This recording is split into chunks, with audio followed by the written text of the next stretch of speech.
그날 밤 나는 아버지의 목에 칼을 박아 넣었다. 피가 테이블볼을 적시며 흘러내리는 걸 보며 나는 속으로 중얼거렸다. 이게 바로 당신이 형에게 한 짓의 대가예요. 가족 모임에서 형이 입을 열자마자 모든 게 무너졌고 나는 그 파편 속에서 살아남기 위해 선택해야 했다. 하지만 그 선택은 나를 영원한 지옥으로 이끌었고 이제야 비로소 정의를 실현할 때가 왔다. 서울의 번화한 강남거리, 고급 아파트가 즐비한 그곳에서 우리 가족은 늘 완벽해 보였다.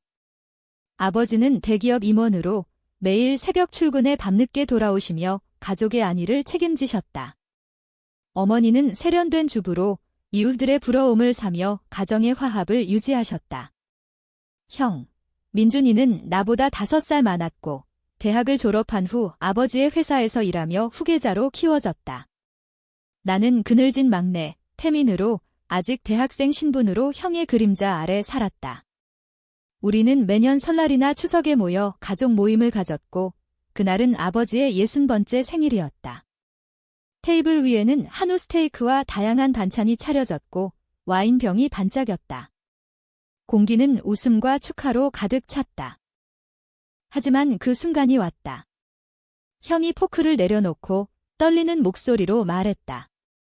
아버지, 어머니. 저 결혼할 생각이 없어요. 그리고 저는 남자를 사랑해요. 방 안이 얼어붙었다. 아버지의 얼굴이 창백해지더니 곧 붉게 달아올랐다. 뭐라고? 내가 미쳤어. 아버지의 고함이 울렸다. 어머니는 손수건을 입에 물고 눈물을 흘렸다. 민준아, 그런 소리 하지 마. 이건 가족의 치욕이야. 형은 고개를 들지 않았다. 그의 눈에는 결의가 서려 있었다. 그는 오랫동안 숨겨온 비밀을 이 순간에 터뜨린 거였다. 아버지는 자리에서 벌떡 일어나 형의 멱살을 움켜쥐었다. 내가 우리 집안의 피를 이어받았으면서 이런 더러운 짓을? 당장 나가. 내가 없던 걸로 하마 어머니가 아버지를 말리려 했지만 소용없었다. 형은 멍하니 서 있다가 천천히 고개를 끄덕였다. 알겠어요. 그럼 저는 떠나겠어요. 그는 방을 나서며 나를 한번 쳐다봤다. 그 눈빛은 도와줘라고 외치고 있었다. 하지만 나는 움직이지 않았다. 다리가 후들거렸다. 가족의 압박, 사회의 시선, 미래의 불확실함이 나를 올가매고 있었다. 모임은 산산조각 났다. 아버지는 형의 방을 뒤집어 엎었고 어머니는 울부짖었다. 다음 날 아침 아버지가 나를 불렀다. 서재에서 아버지는 차가운 눈으로 말했다. 태민아, 너는 형을 버려라. 그놈은 더 이상 우리 가족이 아니야? 내가 형을 챙기면 너도 똑같이 될 거다. 어머니가 옆에서 고개를 끄덕였다. 태민아, 엄마한테도 부탁할게. 가족을 지켜야 해. 나는 입술을 깨물었다. 형과 나는 어렸을 때부터 서로 의지했다. 형은 나의 멘토였고 유일한 친구였다. 하지만 그 순간 공포가 나를 삼켰다. 네, 아버지. 형은 이제 모르는 사람입니다. 그 말은 내 가슴을 찔렀다. 형에게 연락하지 말라는 명령이 내려왔고 그의 물건은 모두 불태워졌다. 며칠 후 형의 소식은 끊겼다. 그는 회사에서 그만두고 집을 나갔다. 나는 몰래 형의 번호를 돌려봤지만 받지 않았다. SNS도 지워졌다. 대학 캠퍼스에서 친구들과 웃으며 지내는 척했지만 밤마다 악몽에 시달렸다. 형의 눈빛이 나를 쫓아왔다. 왜 날 버렸어? 그 물음이 귓가에 맴돌았다. 가족은 평온을 가장했다. 아버지는 나를 더 챙기기 시작했다. 이제 내가 장남이야. 태민아. 하지만 그 말은 독이었다. 어머니의 미소 뒤에는 공허가, 아버지의 어깨에는 무게가 더해졌다. 시간이 흘렀다. 반년 후 나는 졸업을 앞두고 아버지의 회사 인턴이 되었다. 강남의 화려한 사무실, 유리창 너머로 보이는 도시의 불빛이 나를 위로하는 듯 했다. 하지만 속으로는 썩어가고 있었다. 형의 소재 파악을 포기한 척했지만 비밀리에 사설 탐정에게 돈을 주고 알아봤다. 탐정의 보고서가 도착한 날 나는 무너졌다. 형은 지방의 작은 마을로 내려가 홀로 살고 있었다. 술에 찌들어 일자리도 없이 사진 속 형의 얼굴은 초췌했다. 눈동자에 생기가 없었다. 그 사진을 보며 나는 울었다. 형, 미안해 하지만 사과는 늦었다. 형은 나를 용서하지 않을 터였다. 그날 밤 나는 아버지의 서재에 들어갔다. 책상 서랍에서 형의 옛 사진을 꺼냈다. 가족 여행 때 찍은 거였다. 웃는 형의 미소가 나를 비웃는 듯했다. 나는 사진을 쥐고 주먹을 쥐었다. 분노가 피어올랐다. 왜 형은 버려져야 했나? 왜 가족은 그렇게 잔인할 수 있었나? 그 순간 복수의 씨앗이 싹 텄다. 하지만 아직은 때가 아니었다. 나는 더 알아야 했다. 가족의 비밀을. 인턴 생활은 지옥이었다. 아버지의 눈이 나를 감시하는 듯했다. 태민아, 내가 형처럼 되지 않게 잘해라. 매일 반복되는 그 말은 나를 옥죄었다. 회사 동료들은 나를 회장님 아들로 대했지만 그 뒤에는 동정 어린 시선이 따라붙었다. 형의 소문이 아직 떠돌고 있었다. 민준 씨, 갑자기 사라졌대. 무슨 일 있었나 봐. 나는 웃으며 대꾸했다. 글쎄요, 개인 사정일 거예요. 하지만 속으로는 이를 갈았다. 형의 고통을 모르는 이들이 우리 가족의 더러운 속살을 알 리 없었다. 어느 비 오는 오후, 나는 몰래 형이 사는 마을로 향했다. 부산 근교의 낡은 동네, 비가 내리는 거리를 걸으며 형의 아파트를 찾았다. 문 앞에 서서 나는 망설였다. 문을 두드릴까? 형이 날 쫓아낼까? 결국 나는 창밖을 통해 형을 봤다. 형은 소파에 누워 텔레비전을 보며 술을 마시고 있었다. 빈 병이 바닥에 굴러다녔다. 그의 얼굴은 수척해졌고 눈 밑에 다크서클이 짙었다. 형, 나는 속으로 울부짖었다. 형은 변했다. 예전에 밝고 강한 형이 아니었다. 이 모든 게 가족 때문이었다. 돌아오는 기차에서 나는 결심했다.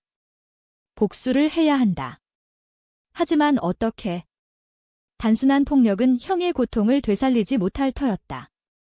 나는 가족의 약점을 찾아야 했다. 아버지의 회사 문서를 훔쳐보기로 했다. 인턴으로서 접근하기 쉬웠다.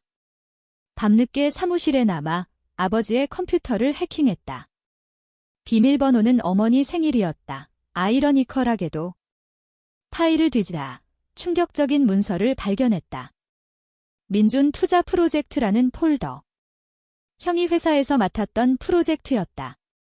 하지만 내용은 아버지가 형의 성적 지향을 알면서도 일부러 프로젝트를 망치게 한 증거였다. 형의 파트너가 유혹당한 기록, 돈으로 입마금한 이메일, 아버지는 형을 문제아로 만들기 위해 조작했다. 이 개자식 나는 화면을 노려봤다. 그 비밀은 더 깊었다. 또 다른 파일, 가족 재산의 출처. 아버지의 회사는 20년 전 불법 도박과 뇌물로 기반을 다졌다. 어머니의 오빠, 즉 나의 삼촌이 그 일에 연루되어 자살했다. 그 사건을 덮기 위해 아버지는 형을 완벽한 후계자로 키웠다. 하지만 형의 선언은 그 완벽함을 깨뜨렸다. 아버지는 형을 버림으로써 과거의 그림자를 지우려 한 거였다. 나는 떨리는 손으로 파일을 복사했다. 이게 무기였다. 집에 돌아와 어머니와 마주쳤다. 태민아, 요즘 피곤해 보이네. 회사 어때? 어머니의 미소는 여전했다. 하지만 나는 그 뒤의 거짓을 알았다. 네, 괜찮아요. 형 생각나네요. 어머니의 얼굴이 굳었다. 그 이름 다시 꺼내지 마, 잊어버려. 그 말에 나는 웃었다. 잊을 수 있나요? 형이 왜 그렇게 됐는지 제가 알게 됐어요. 어머니는 당황했다. 무슨 소리야? 나는 대답 대신 방으로 들어갔다. 이제 게임이 시작됐다. 복수의 첫걸음은 형에게였다. 익명으로 편지를 보냈다. 형, 미안해. 모든 걸 알았어. 내가 바로잡을 게 답은 없었다. 하지만 형의 SNS가 다시 활성화됐다. 희미한 희망이었다. 회사에서 나는 아버지의 신뢰를 얻기 위해 열심히 일했다. 프로젝트를 성공시키며 유능한 아들로 포장했다. 동료 하나, 지은 누나가 나에게 다가왔다. 태민 씨, 무슨 고민 있어? 눈빛이 이상해. 지은 누나는 아버지의 비서였다. 그녀를 이용할 수 있을 터였다. 누나, 아버지님에 대해 알려줄 수 있어요. 나는 조심스레 물었다. 그녀는 망설이다 고개를 끄덕였다. 회장님, 과거에 어두운 일이 있었대. 삼촌 자살 사건. 지은 누나의 이야기로 나는 더 많은 걸 알게 됐다. 아버지는 삼촌의 죽음을 이용해 재산을 독식했다. 형은 그 사실을 어렸을 때 우연히 알았고, 그래서 아버지를 피했다. 선언은 단순한 커밍아웃이 아니었다. 형은 가족의 죄를 폭로하려 했던 거였다. 그날 모임에서 형이 말하려던 건 아버지의 비밀이었다. 하지만 성적 지향으로 왜곡됐다. 이제 내가 그 진실을 밝혀야 했다. 하지만 서두르면 안 됐다. 복수는 천천히, 고통스럽게. 밤마다 나는 계획을 세웠다. 첫 타겟은 어머니. 그녀의 사회적 지위를 무너뜨리기. 어머니는 자선 모임의 리더였다. 나는 익명으로 그 모임에 과거 사건의 단서를 뿌렸다. 소문이 퍼지기 시작했다. 어머니의 전화가 울렸다. 여보, 이게 무슨 소리예요? 아버지가 화를 냈다. 나는 뒤에서 지켜봤다. 고통의 시작이었다.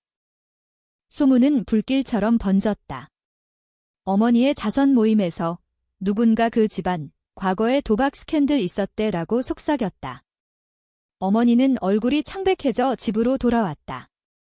태민아, 내가 아는 거 있니? 나는 무죄한 척했다. 무슨 소리세요? 모르겠어요. 하지만 속으로는 쾌감을 느꼈다. 이게 복수의 맛인가? 형의 고통을 1%도 갚는 데 불과했다. 회사에서 아버지의 압박이 세졌다. 태민아, 내 프로젝트가 성공했으니 곧 정식 입사시켜줄게. 하지만 그의 눈에는 의심이 스쳤다. 지은 누나를 통해 나는 아버지의 약점을 더 파헤쳤다. 회장님, 최근에 스트레스 받으시네. 그 프로젝트, 민준 씨 때처럼 되지 않게 조심하세요. 지은 누나의 말에 나는 움찔했다. 그녀는 뭘 아는 걸까? 밤에 그녀를 만났다. 카페에서 커피를 마시며 물었다. 누나, 형 민준 형에 대해 아는 거 있어요. 그녀는 한숨을 쉬었다. 태민 씨, 가족 일은 조심해.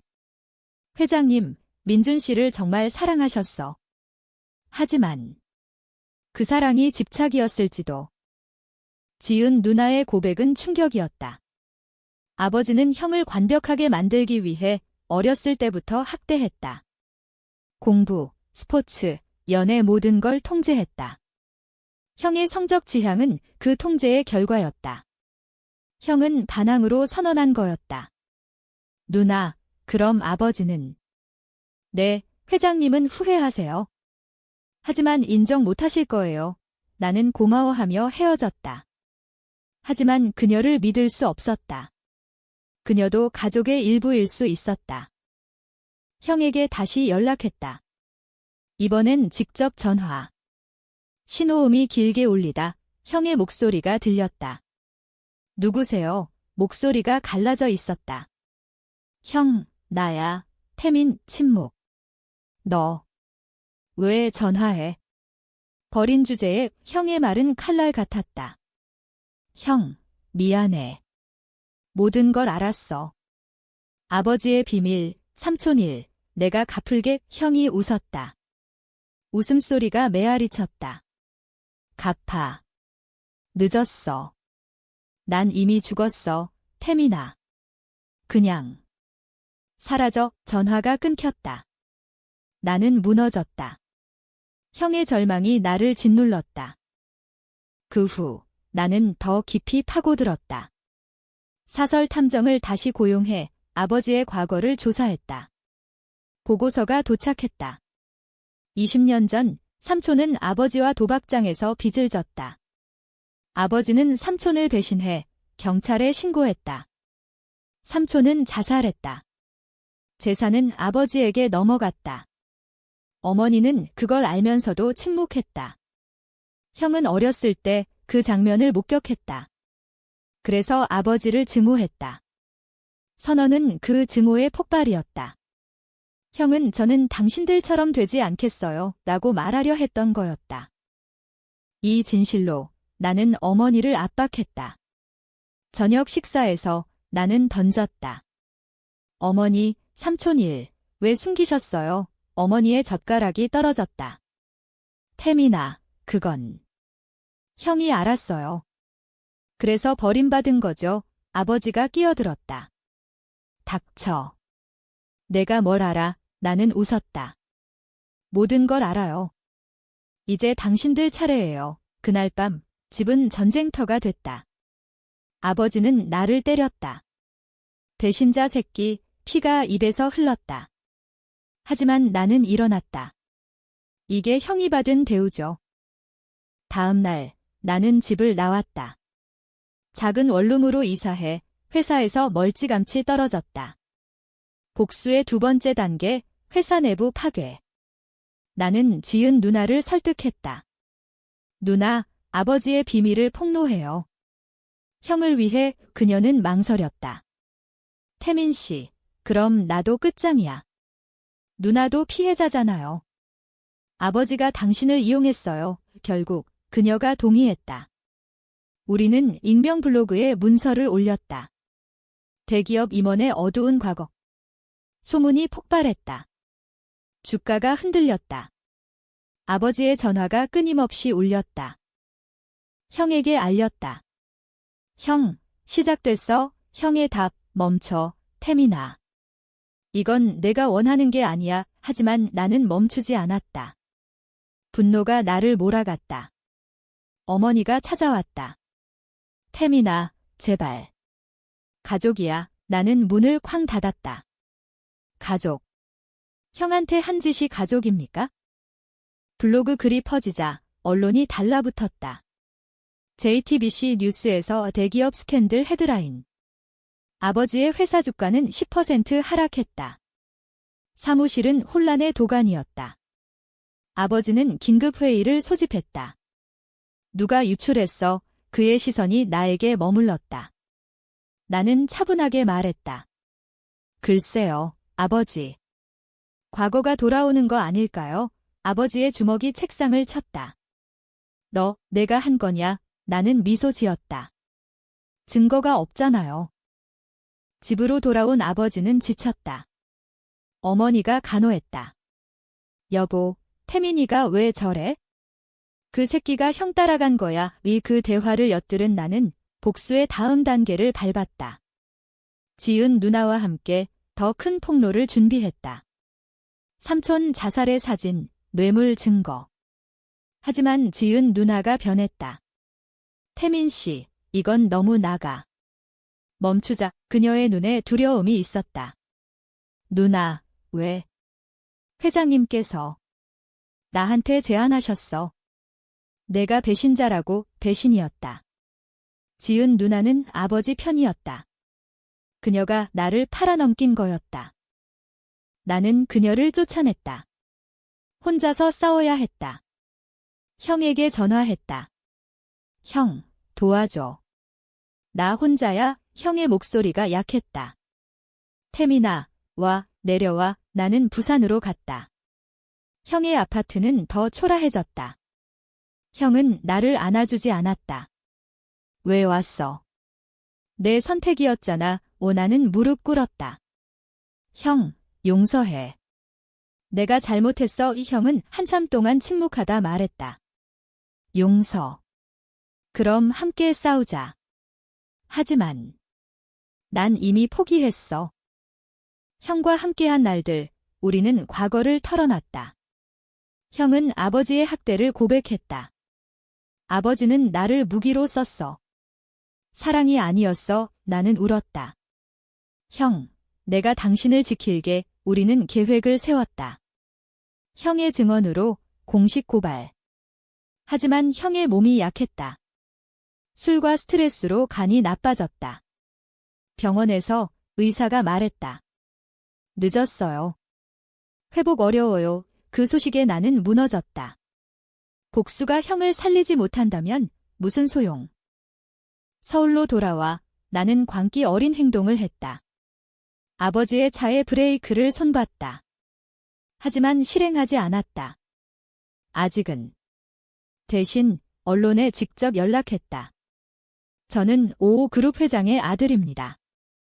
가족의 비밀을 밝히겠습니다. 인터뷰가 잡혔다. 방송 당일 나는 카메라 앞에 섰다. 아버지는 제 형을 버렸습니다. 하지만 그건 커밍아웃 때문이 아니에요. 가족의 죄 때문입니다. 세상이 뒤집혔다. 아버지는 나를 부인했다. 그건 거짓말이야. 어머니가 찾아왔다. 눈물이 흘렀다. 태민아, 왜? 엄마가 잘못했어. 나는 차갑게 말했다. 늦었어요. 형처럼 그녀는 쓰러졌다. 심장 마비. 병원에서 어머니는 깨어났지만 반신불수였다. 아버지의 분노가 폭발했다. 내가 엄마를 죽이려 했어. 그는 나를 쫓아냈다. 하지만 나는 자유로웠다. 이제 진짜 복수가 시작됐다. 형의 병세가 악화됐다. 나는 곁에 있지 못했다. 전화로 형, 버텨라고 했지만 형은 미안, 태민아. 사랑해 라고만 했다. 그날 밤 형이 세상을 떠났다. 뉴스가 왔다. 자살, 나는 비명을 질렀다. 모든 게 헛됐다. 복수는 형을 데려오지 못했다. 하지만 포기할 수 없었다. 아버지를 무너뜨려야 했다. 형의 장례는 비밀리에 치러졌다. 나는 아버지의 감시를 피해 홀로 참석했다. 관 위에 형의 사진, 웃는 얼굴. 형, 이제 가. 내가 마무리할게. 무덤을 나서며 나는 칼을 샀다. 주방용, 날카로운 블레이드. 그 무게가 나를 안정시켰다. 회사 주가는 폭락했다. 투자자들이 빠져나갔다. 아버지는 기자회견을 열었다. 가족의 비극입니다. 하지만 회사는 굳건합니다. 그의 목소리는 떨렸다. 나는 그 자리에 숨어들었다. 마이크를 낚아챘다. 아버지, 솔직히 말씀하세요. 형을 죽인 건 당신이에요. 경호원이 나를 끌어냈다. 하지만 방송은 나갔다. 세상이 아버지를 재판했다. 어머니의 병실에서 그녀는 속삭였다. 태민아. 용서해. 삼촌 일, 엄마가 막았어야 했어. 나는 손을 잡았다. 어머니, 왜 형을 버리셨어요? 그녀의 눈물이 흘렀다. 두려웠어. 가족을 잃을까 봐이 그 순간 연민이 스쳤다. 하지만 형의 얼굴이 떠올랐다. 늦었어요. 나는 병실을 나왔다. 복수의 클라이맥스, 아버지의 생일 파티. 가족 모임처럼 꾸몄다. 아버지는 초대했다. 태민아, 화해하자. 나는 갔다. 테이블은 그날처럼 차려졌다. 와인, 스테이크. 아버지가 말했다. 내가 한 짓 용서할게. 가족이니까. 나는 웃었다. 가족. 형한테 한 말 기억하세요. 아버지의 얼굴이 일그러졌다. 그놈은. 나는 칼을 꺼냈다. 이게 형의 목소리예요. 아버지는 웃었다. 미쳤어. 경찰이 올 거야. 하지만 나는 달려들었다. 칼이 그의 가슴을 스쳤다. 피가 튀었다. 이게 시작이에요. 아버지는 비틀거리며 주저앉았다. 태민아. 왜? 당신이 형에게 한 대로. 경찰 사이렌이 울렸다. 나는 잡혔다. 하지만 미소 지었다. 세상이 알게 됐다. 감옥에서 나는 회상했다. 형의 웃음, 어머니의 눈물, 아버지의 분노. 모든 게 후회였다. 하지만 정의였다. 어머니가 편지를 보냈다. 태민아, 엄마도 갈게. 미안해. 이 그녀의 자살 소식이 왔다. 가족은 무너졌다. 감옥의 철창 너머 서울의 불빛이 희미했다. 재판은 길었다. 변호사는 정신 이상을 주장했지만 나는 부인했다. 이건 복수예요. 가족의 죄에 대한 증언대에서 나는 모든 걸 털어놨다. 삼촌의 죽음, 형의 고통, 아버지의 탐욕. 배심원들의 눈이 흔들렸다. 아버지는 병원에서 증언했다. 그 애는 미쳤어. 제발. 하지만 그의 목소리는 약했다. 칼 상처는 치명적이었다. 그는 증언 후 숨을 거뒀다. 판결은 무기징역. 하지만 나는 자유로웠다. 마음속에서 형의 영혼이 나를 안아주는 듯했다. 감옥 동료들이 물었다. 후회 안 해. 나는 고개 저었다. 후회. 이게 정의예요. 세상은 우리 가족을 잊지 않았다. 다큐멘터리가 나왔고 책이 팔렸다. 하지만 나에게는 소용없었다. 마지막 편지, 형의 무덤에 보낼. 형, 갔어. 이제 쉬어. 나는 창밖을 봤다. 비가 왔다. 세상이 씻기는 듯했다.